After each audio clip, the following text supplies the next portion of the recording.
Amen. Beautiful. Yeah, Solen. Thank you, Lord. Salamat, Solen, for that beautiful number. Magandang umaga po sa ating lahat. Amen. Praise the Lord. Ako po ay nanonood ng message ni Chairman last week tungkol po sa atin pong tinatalakay na theme na practices of the early Christians at ang kanya pong topic ay priority of prayer. Kaya po susundan ko siya by means of reading to you the verse in Acts chapter 2. So tunay po na ito yung focus ng buhay ng mga alagad sa bagong tipan. Acts chapter 2, verse 42, they devoted themselves to the apostles' teaching and to fellowship, to the breaking of bread, and to prayer. Talaga pong yun ang kanilang top priority sa New Testament. But before we dig into the message this morning, let's bow down our head to the Lord in prayer. Salamat po, Panginoon, sa beautiful spirit of worship that we have here this morning. Sa pamamagitan po ng aming awitan this morning, through EJ and the worship team, through the beautiful song of inspiration by Solen, opening our minds and opening our hearts, preparing us for the teachings of your words. Dalangin po namin, Ama, na magkaroon kami ng mababang puso at bukas na isip at tanggapin ang salita ng Diyos na siyang pagkain ng aming kaluluwa. We thank you today in Jesus' name. Amen and amen. Biblically based Christian practices ang atin pong topic this morning, the fellowship of believers. So kung babalikan po natin yung ating verse sa Acts chapter 2, ang sabi po doon, they devoted themselves. So bilang mga believers, ito po yung kanilang main focus. They devote themselves to this. Ibig sabihin, talaga po namang ibinibigay nilang lahat ng kanilang lakas. Sa Tagalog nga po, verse 42, inilaan nila ang kanilang mga sarili. So ito pong practices of the early believers, inilalaan nila ang kanilang sarili dito. Meaning ito po yung kanilang number one, priority. Sabihin nga po natin, priority.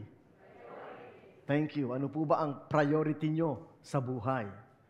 Siguro po minsan we need to revisit our priority. Sapagkat for some of us, ang priority natin ay pag-aaral, pagtatrabaho, o pagninegosyo. Those are all good. Those are all good. But what is for God is always the best. Good, better, best. These are good, but everything about God is always the best. Can you say amen? The best. Kasi po, everything we do for God is eternal. Eternal.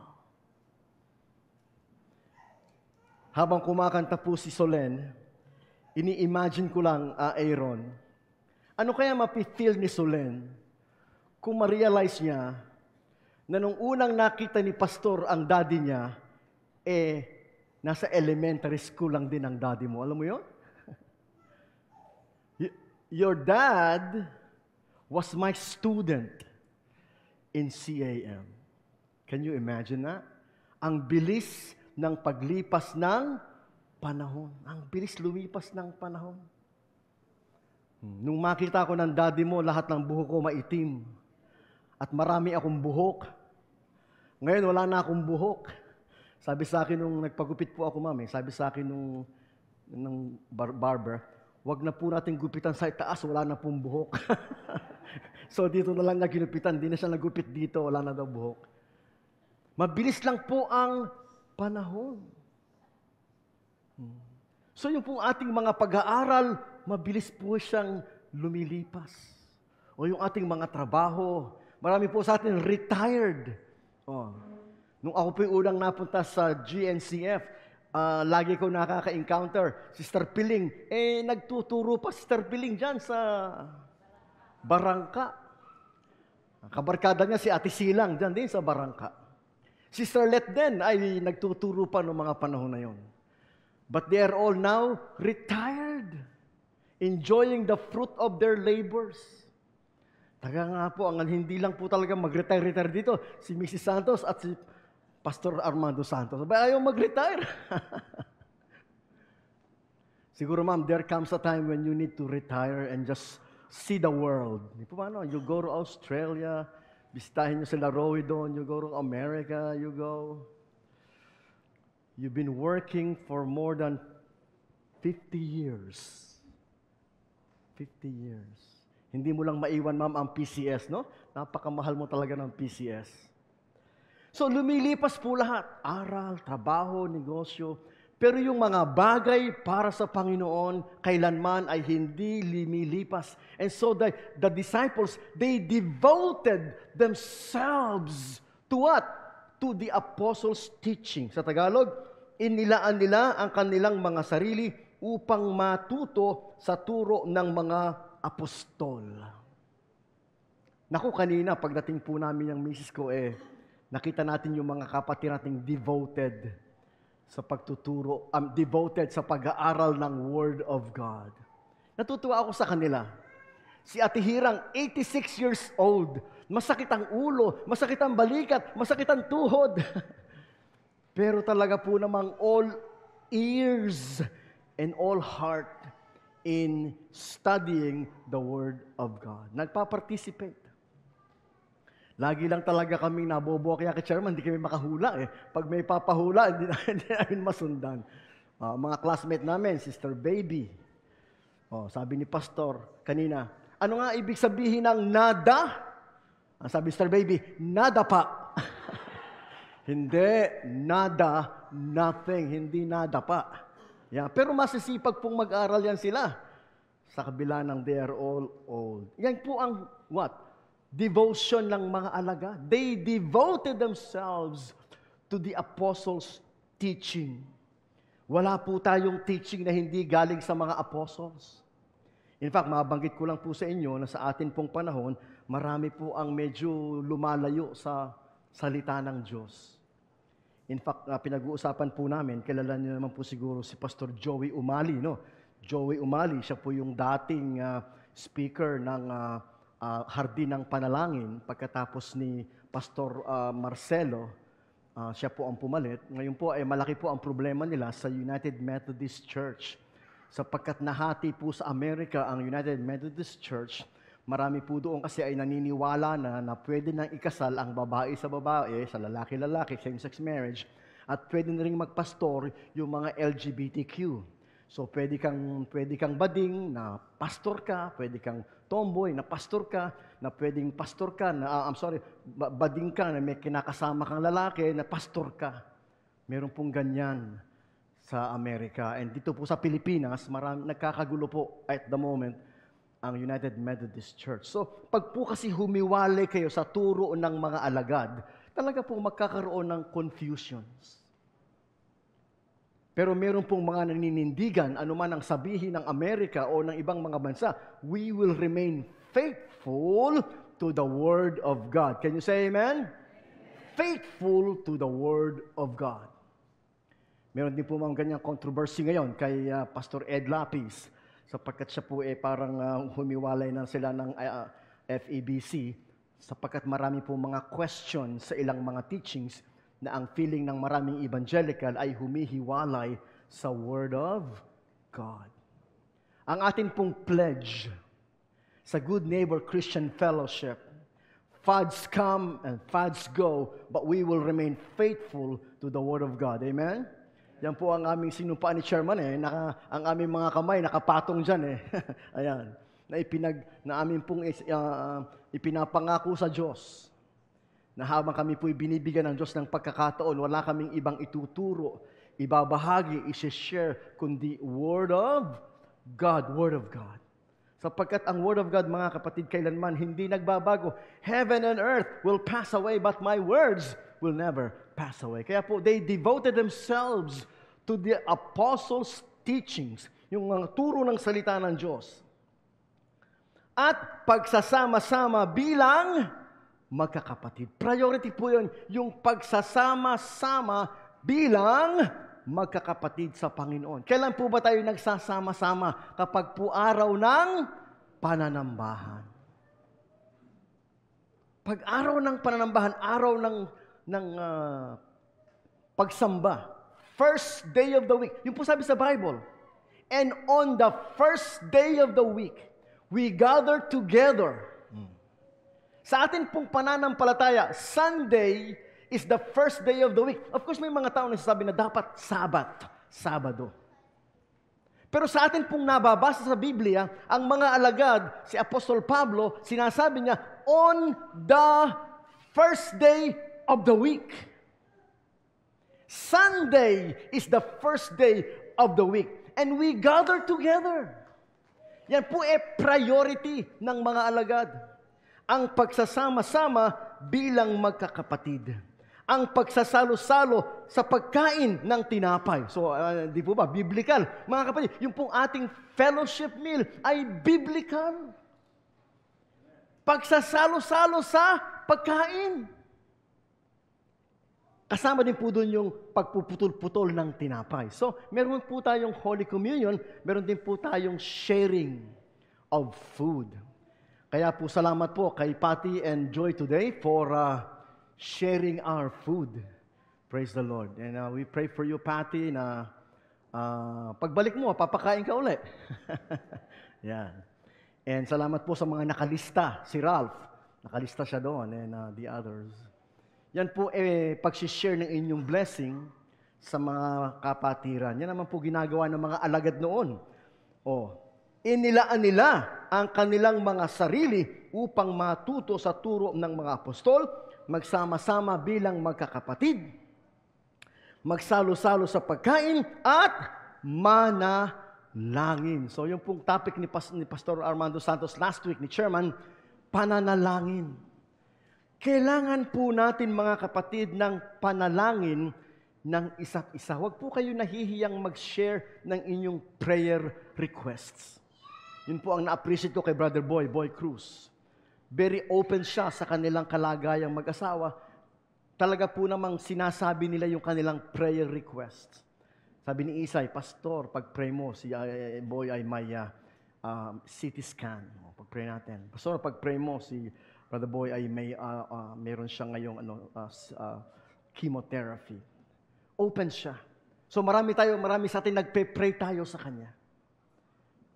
Ngayon po, kung ang inyo pong case ay medyo confidential, isi-share nyo pa rin. In fact, sabi po ni Ralph sa akin, Pastor, may konti kaming problema, pero alam na ni Chairman, pinagpe-pray ni Chairman. So if that's how you feel, huwag nyo pong sarilinin yung burden, huwag nyo pong sarilinin yung kabigatan at kalituhan. Share it with the Chairman. Share it with Mrs. Santos. Share it with people you know will pray for you. Sapagkat ang sabi ng Biblia, kung kayo po'y may mga karamdaman o kabigatan, sabihin po ninyo sa mga matatanda sa iglesia upang kayo ipanalangin. Maganda po yung may mga elders o may mga matatanda sa iglesia na alam mo na nananalangin sa iyo at ganun po idinidevote ng mga early Christians ang kanilang mga sarili sa fellowship, sa breaking of bread, and to prayer.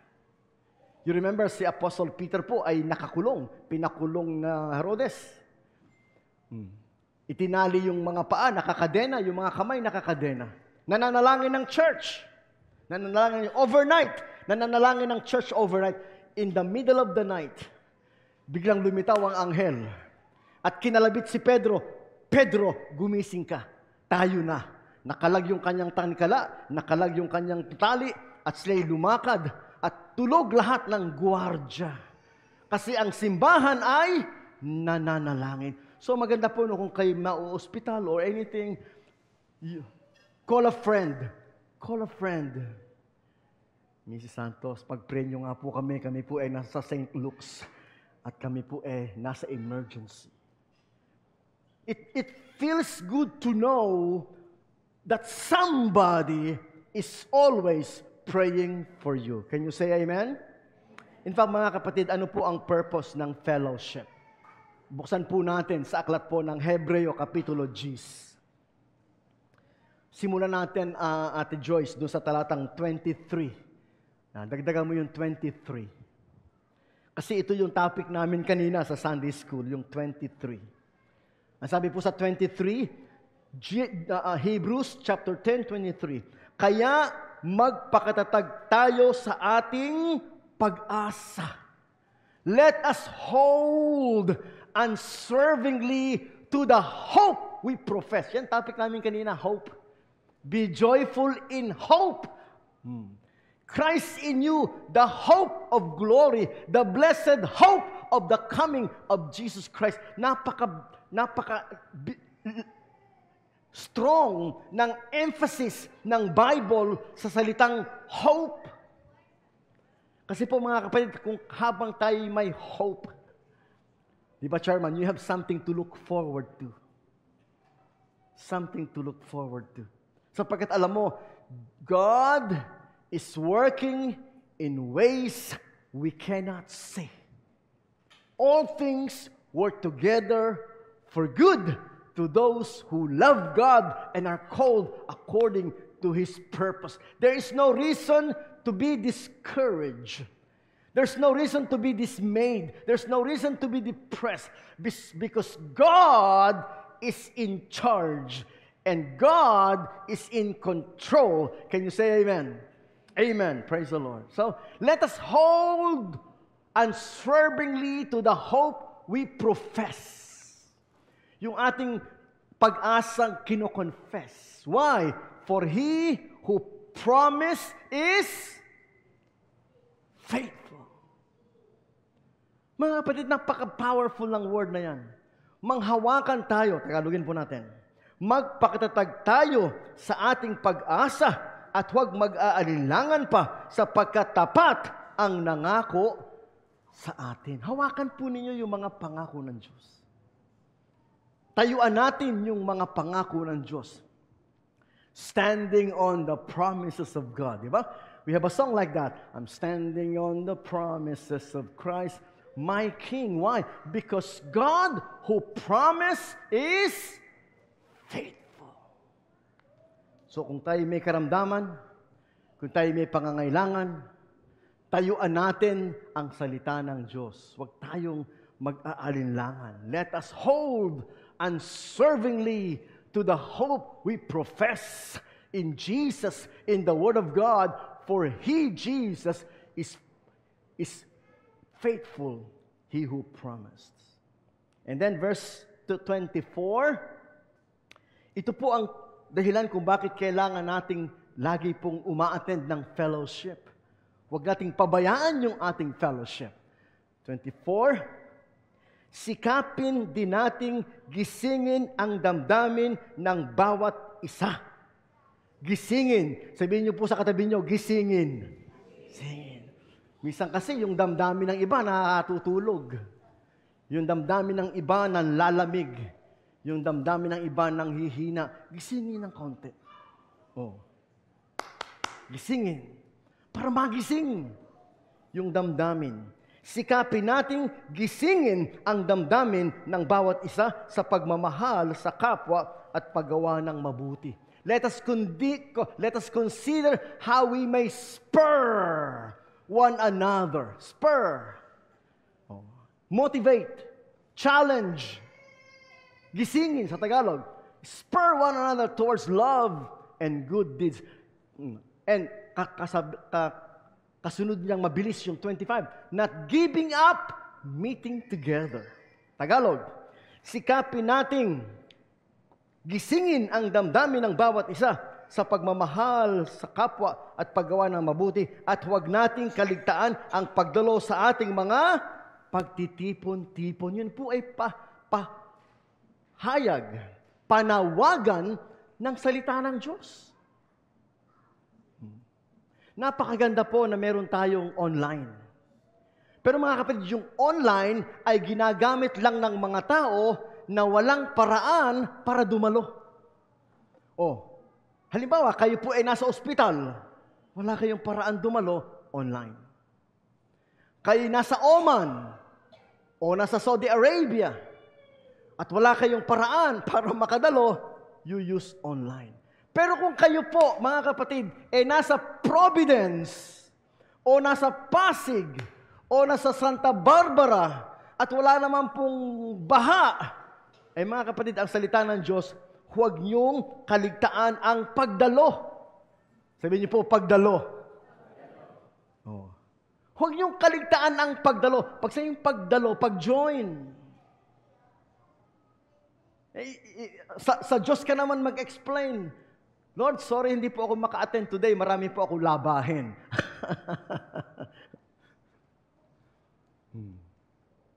Palagay ko po, hindi kalugod-lugod sa Diyos na kayo hindi sisimba dahil marami kayong labahin.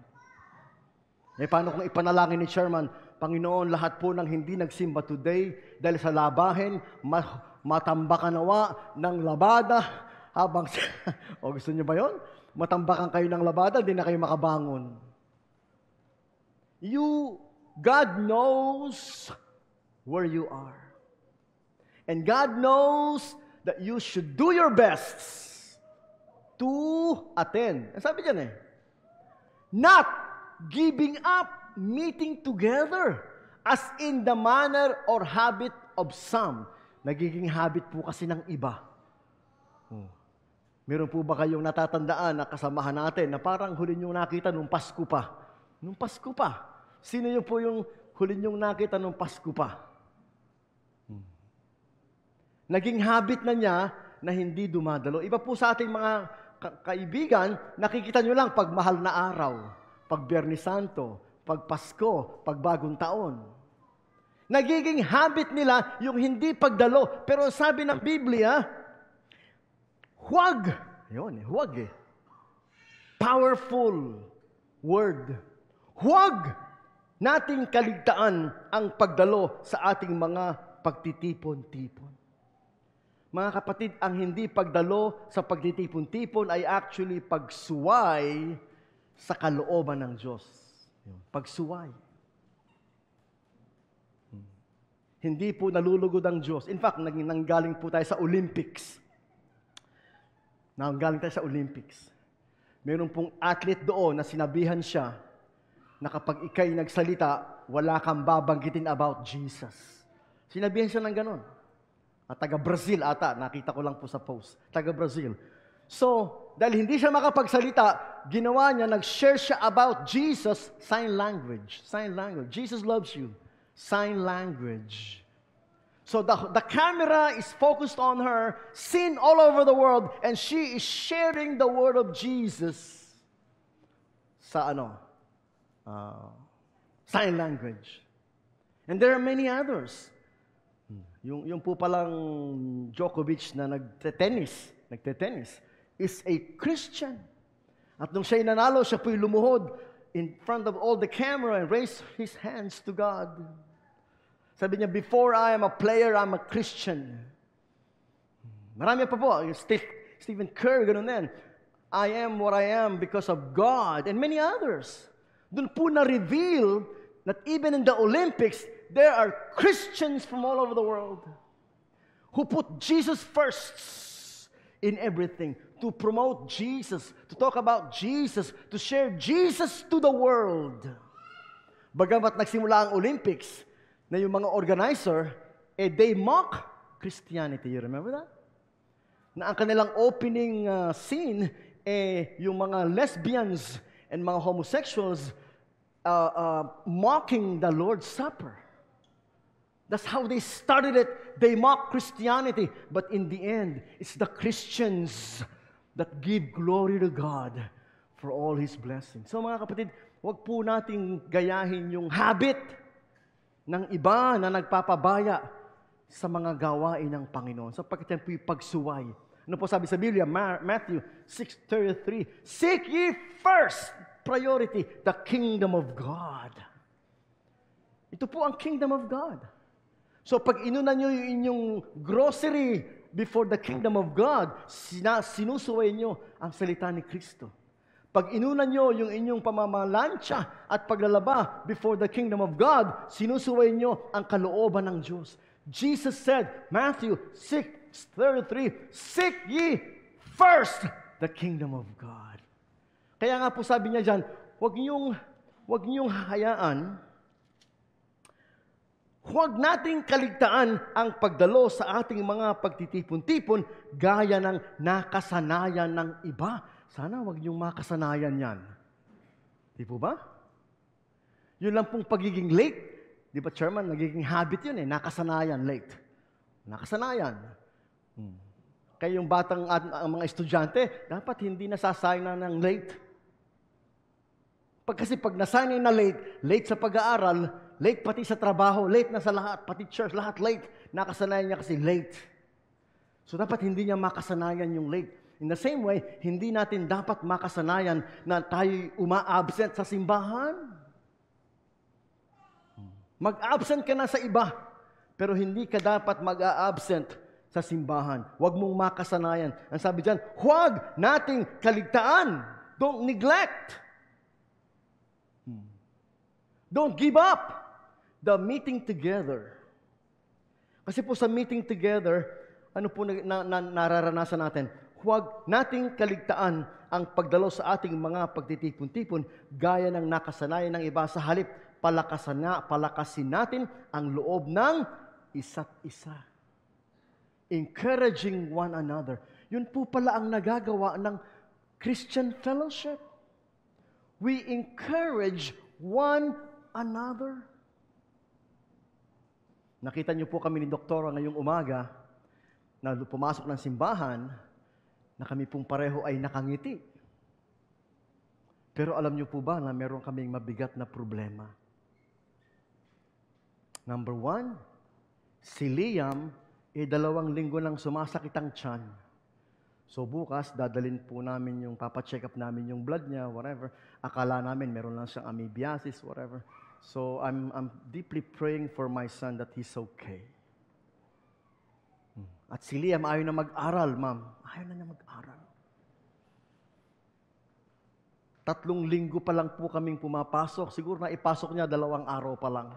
Mabuti na lang, kaibigan ko yung principal, ma'am, ano man gagawin natin sa anak ko? Ayaw na mag-aral. Oh. Mamayang hapon po, yung kapatid ni Doktora na nagdadrive sa kanya, ma'am, ipapasok namin sa Marikina Valley Hospital sapagkat mag-start po siya ng dialysis. Ang kanya pong creatinine ay 1,300 sa kataas. So mamaya bubutasan siya dito pag dialysis. Yun po ang driver ni Doktora pag wala ako. Ang problema kayo ngayon, ma'am, pag wala siyang driver, paano na? Si Doktora siguro dapat matutong mag-drive. Kailangan na siyang matutong mag-drive. Kasi po siyempre, pag walang driver, ako magda-drive. Paano yung anak kong Liam? Yung anak kong Liam, pag wala si Daddy, hindi siya papasok. O ba't di ka papasok? Wala si Daddy. Paano na yan? So, kaya po, sabi niyan, encourage one another. Ang titingnan mo ang isang kapatid, akala mo walang problema, pero pag tinanong mo, di ba, natanongin mo, at Sister Dory, lalapitan mo lang, tanongin mo, Sister, kumusta ka na? Ako biglang umiyak, iyak.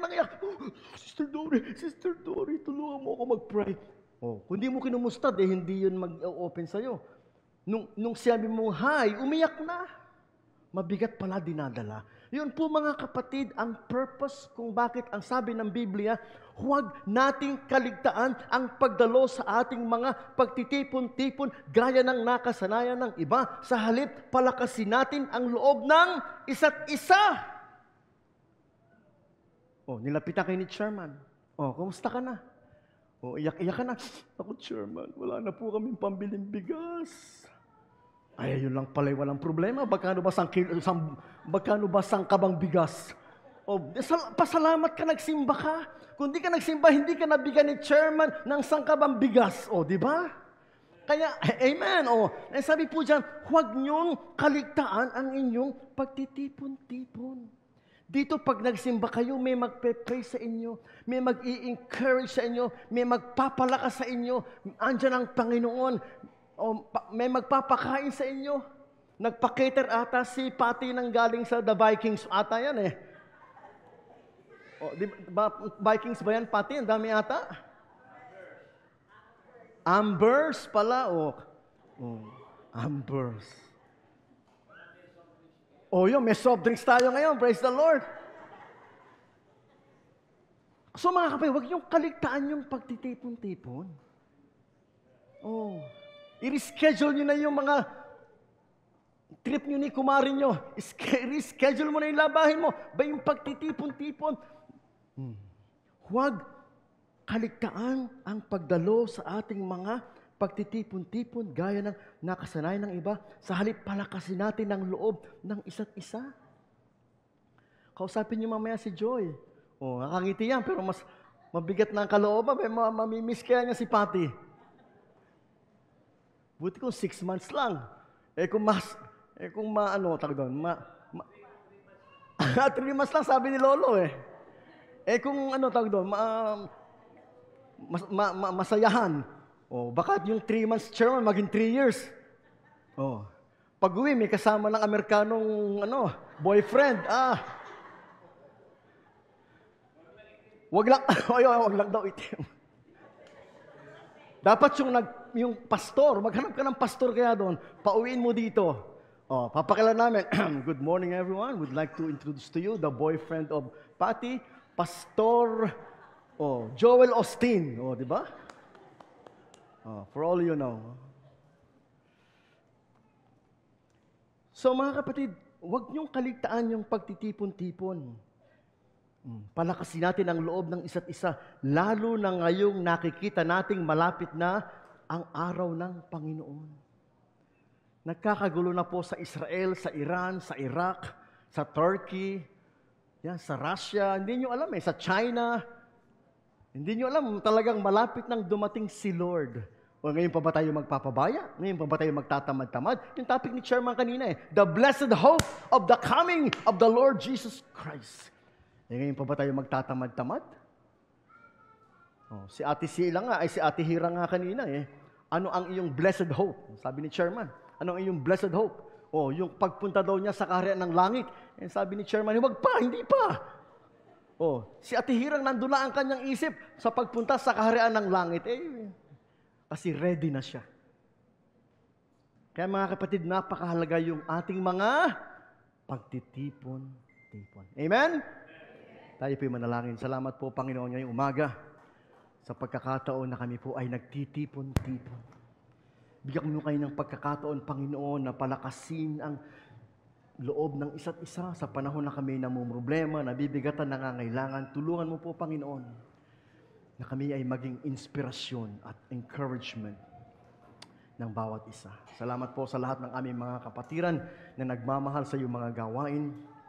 At patuloy mo po, Panginoong, i-glorify ang iyong pangalan in this church. May the Lord be glorified in this church, in our lives. Because, God, you are faithful to us. We give you the honor and the glory and the praise in Jesus' name. Everybody say, Amen. Amen. God bless you.